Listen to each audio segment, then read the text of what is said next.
I'm back talking about grammar today. It's what I teach and it's one of my favorite subjects to discuss.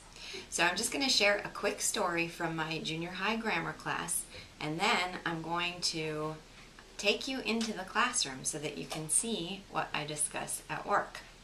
So yesterday in grammar class we were preparing for a test on commas. So we were reviewing all the comma rules that we had learned in the last couple of weeks. So I would give the kids a sentence and they would have to tell me whether it needs a comma and why.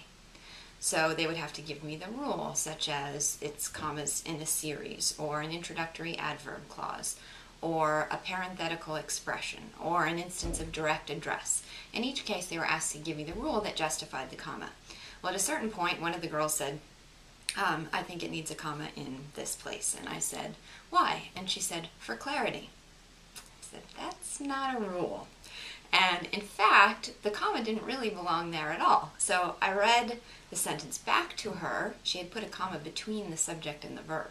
I read the sentence back to her, pausing where she had suggested it needed a comma, and then said afterwards, does it sound like a comma belongs there, or does it sound like I briefly fell asleep in the middle of my sentence? The kids all started giggling, and then someone proposed that we call those narcoleptic commas. Okay? Commas that aren't justified by a rule, don't in fact contribute to the clarity, but make it sound like we fell asleep in the middle of our sentence.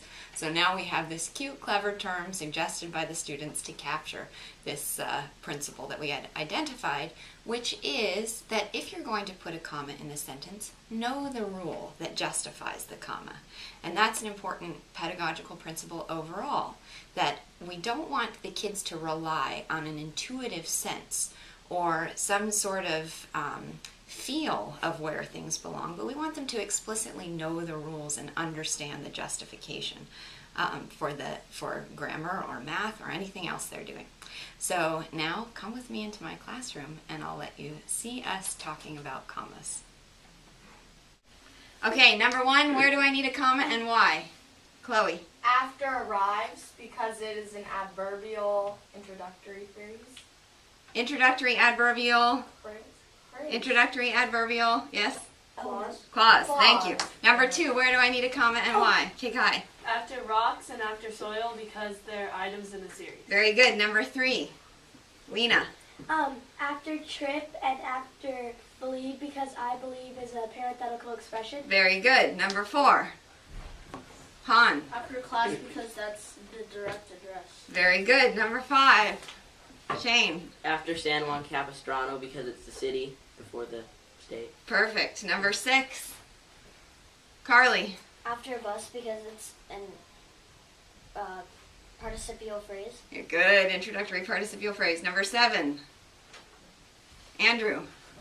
Comma after 12 o'clock because it's two independent clauses. Perfect. And number eight, Adam. Comma after history because there's two prepositional phrases. Woo-hoo!